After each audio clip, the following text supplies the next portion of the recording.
Hi folks, thanks for tuning in. We'll see how this recording thing goes. My name is Anna Ferrante. I'm head of the Centre for Data Linkage here at Curtin University. My presentation goes by a fairly long title, but really it's just the story of how SIDR was created. Not just about the tech, in fact not really about the tech, it's really a story about how we had to cooperate and use some innovation to make the repository happen. Right, what is it? So what is SIDR? SIDR is the Social Investment Data Resource. It's a whole of government linked data repository here in Western Australia that includes data from many sectors, including health, as you'll see there, health, education, the social sector, child protection, disability, housing, and justice, police, youth justice, courts and corrections. What does it do, or what was it meant to do as a resource? It's meant to target, evaluate and improve program performance. It was initially created for one particular program called Target 120 that I'll come back to, but it's really there as a resource for government and for researchers, for government to really look at assessing the long-term costs and benefits of policies and interventions. So it has an evaluation role. Also an actuarial role, and of course in the days of social investment thinking, it's also a tool for social investment analysis. How was it that SIDR came about? Well, here in WA, I guess there was a couple of things that occurred in 2017. One was a recommendation from a review, the Data Linkage review that was conducted here. And one of the recommendations was that data linkage should be whole of government. So really think about multi-sectoral data linkage. The other thing that happened in 2017 was an election and a commitment given by the now government to roll out a thing called Target 120, which was a program to intervene and target young offenders, or would-be young offenders. And so that led to an interest in data to target that program, but also to evaluate it in the long term.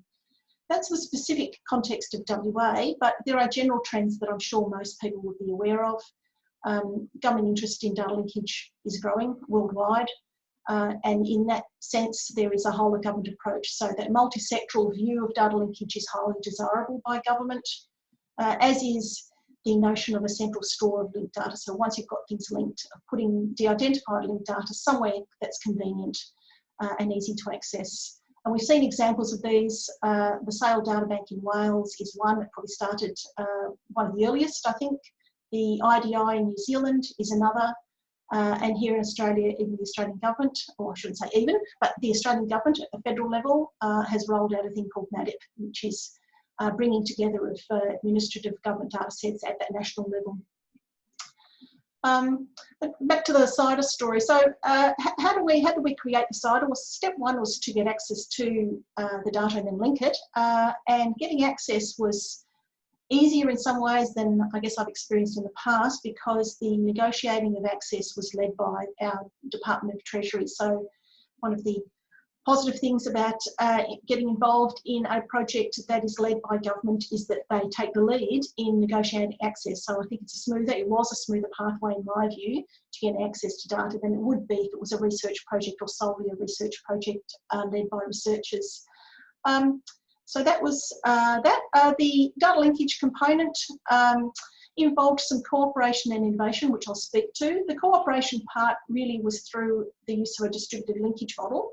And the innovation was through the use of privacy preserved record linkage. I won't be talking about privacy preserved record linkage, the detail of that, but there is a reference in the slide. So if you want to know what that is, if you don't already know, then please go to that reference. The distributed linkage model, what was it? That was really a model of sharing the workload.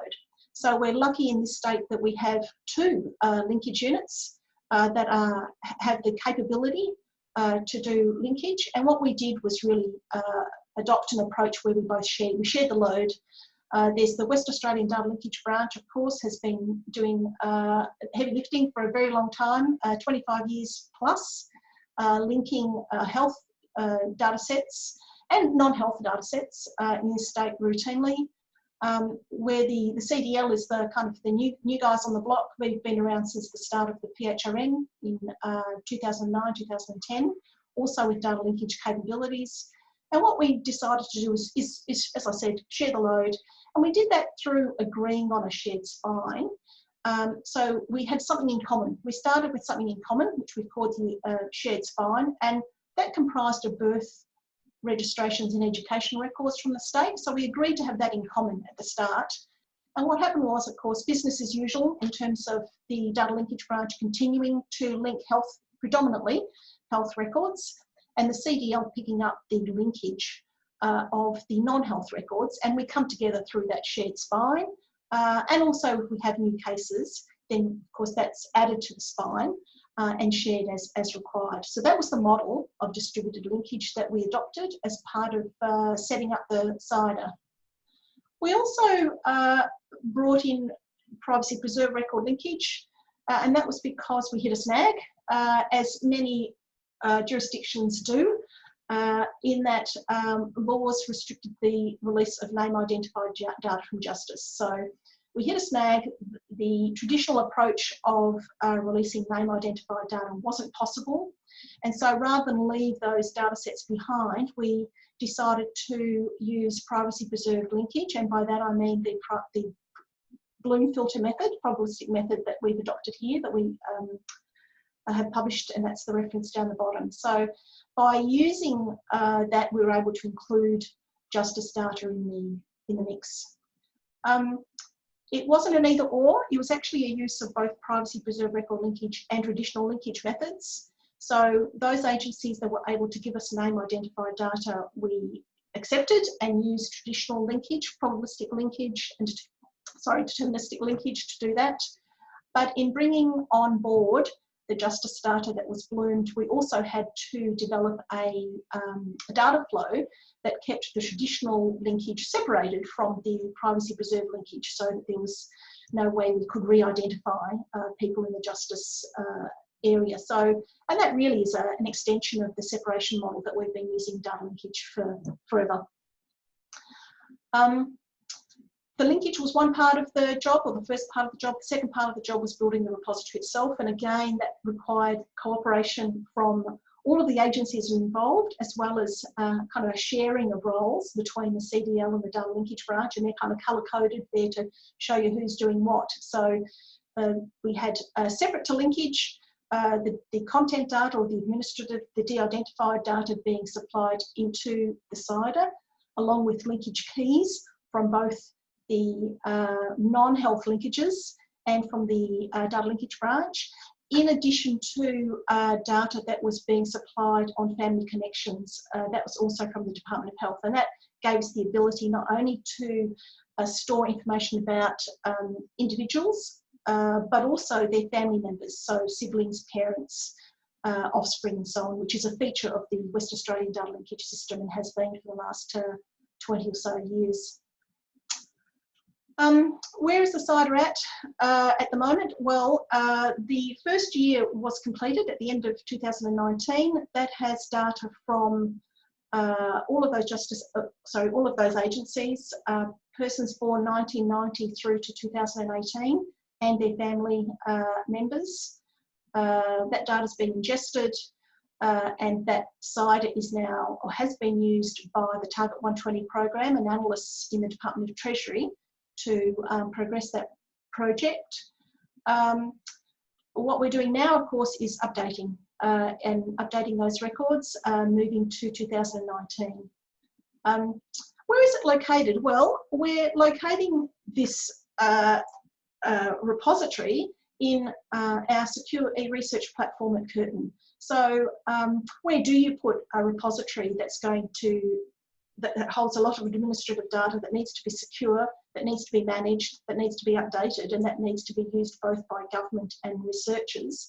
I guess we've taken a leaf out of the SAIL data bank model and the lead by the University of Swansea to deploy an instance of SERP, so here at Curtin, and that's where the SIDR resides. And I guess we see, not unlike the SAIL data bank model, that we see that SIDR living in a SERP environment here provides us the same kind of infrastructure that has served the SAIL databank so well in terms of providing broad access to data, but in a very secure and controlled manner to a kind of wide range of both government users and researchers. What's next for SIDR? Broadening out access. So having established the SIDR, I think what we're doing at the moment is broadening that out so that other users, other government users and other research projects can make use of the SIDR. That means the second item there, setting up a longer term governance model. That's being led by the Department of Treasury and obviously involves all those custodians as well as university representatives. And the other thing we're doing, as I alluded to before, is extending and expanding the SIDR so that it takes in annual updates that will take the SIDR to the end of 2019, and also thinking about expanding, so additional data sets are being added to that. So growing that data pipeline as well as the user pipeline. So why have I told you the story? Why would you be interested? I hope you have been interested in this. Because I think it's an example. I think the future for me, my view of data linkage is that we are going to need a lot of cooperation and innovation to keep up with rising demand, with a growing number of data sets, not only in number, but in size and complexity. It is putting pressure and will continue to put pressure on our infrastructure and our collective expertise and capacity. We need to be able to scale, but I think we also need to be clever in the way we do that. I don't think any single group can do everything. And so I think for me, SIDR presents a model for the way in which government groups can work together, government and researchers can work together, and different pieces of infrastructure can work together. In our instance, 2 linkage units can work together to combine our resources and to use innovation, to use the tools that are available to meet the challenges ahead. So hopefully I've told you that story in an entertaining way.